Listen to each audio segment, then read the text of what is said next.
Kenya, people are protesting against a new finance bill that introduces unpopular tax proposals, igniting widespread anger across the nation. Demonstrators are upset with the bill, which President William Ruto argues is necessary to address heavy public debt. The controversial bill contains provisions seen as imposing extra burdens on ordinary citizens and businesses, sparking an outcry from a public already struggling with the high cost of living. Although the Kenyan government has withdrawn some of the contentious proposals, so far it has done little to alleviate public anger. Yeah, because look at what's happening. Young Kenyans are demonstrating for their rights. They're demonstrating with flags and banners. I can't even see anymore. They're being tear gassed. They're being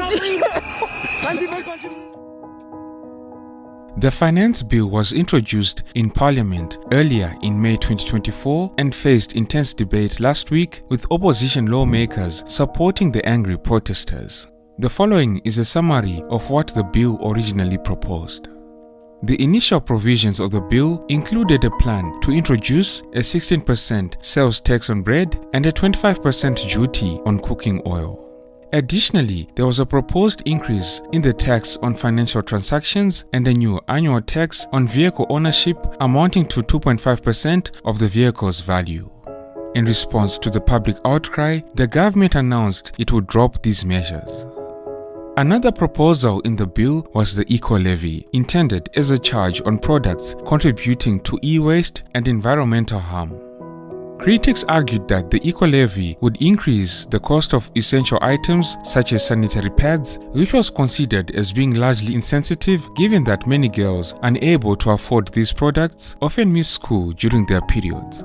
Babies' nappies would also be affected by the eco-levy. Following public outcry, the government announced that the levy would apply only to imported products, arguing that this would boost the growth of local industries. Another primary focus of this eco-levy is digital products such as mobile phones, cameras, recording equipment, TVs, and radio devices. An increase in the cost of these products is viewed as detrimental to the growth of Kenya's digital economy, which many people depend on for their livelihoods. Lastly, the bill also suggests raising the import tax rate from 2.5% to 3% of the item's value payable by the importer at the port. This increase comes just a year after the rate was lowered from 3.5% to 2.5%. Some people in Kenya argued that the bill exacerbates existing hardships coming amidst rising food and living expenses and following previous tax hikes in 2023. They contend that these taxes would drive up overall living costs. Demonstrators assert that since President William Ruto's government took office in 2022, they have faced escalating taxes without commensurate improvements in public services. They accuse the government of using taxation not to enhance social amenities but for corrupt purposes.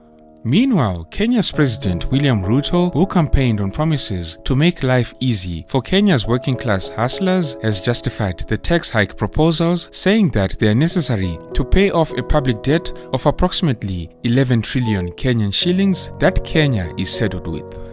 A lot of that money is owed to China.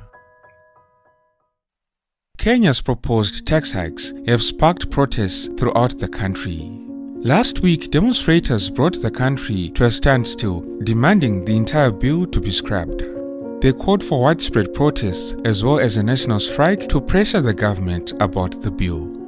On Tuesday, 18 June, Parliament responded to the protests by announcing emergency changes to the bill. The chairperson of the Finance Committee would later say in a press conference that lawmakers would reverse taxes on bread, oil, vehicles, and financial transactions, including mobile money payments. Despite these amendments, protesters were not satisfied and demonstrations continued even after over 200 people were arrested on that day.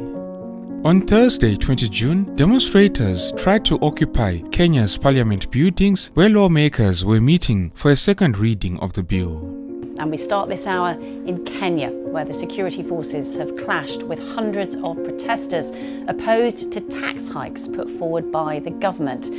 Riot police, some on horseback, have been deployed in the capital, Nairobi, and have fired tear gas in an effort to disperse the demonstrators.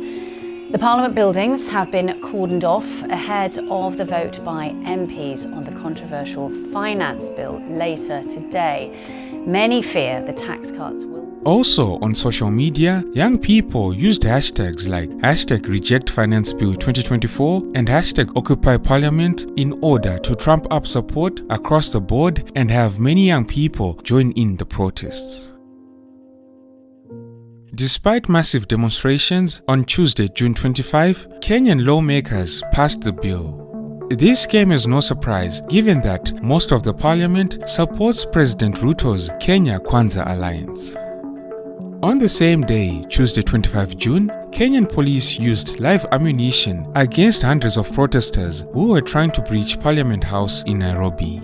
Protesters broke through barricades around Parliament and entered the complex where lawmakers were discussing the proposal, prompting police to fire live rounds. And we start with breaking news out of Nairobi, Kenya, where ongoing protests have now inflamed further.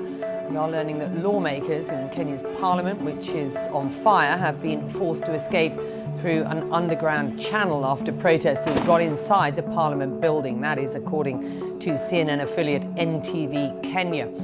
Following this, Amnesty International reported that many people had been wounded, with some other sources estimating that at least 10 people had been killed. Becky, we're on the street. This is one of the main streets here in Nairobi, and we see police in a truck here trying to fire tear gas at the protesters, who in many cases keep sending it back to them. The street is littered with a lot of debris, things that have come from the surrounding offices, and we're quickly getting enveloped with tear gas, as you see here, so we're going to need to move quickly. The protesters have been beaten back. As at the time of recording, on Tuesday 25 June, Kenya's President William Ruto has not addressed the violence. And as it stands, the bill is now headed to his desk to sign.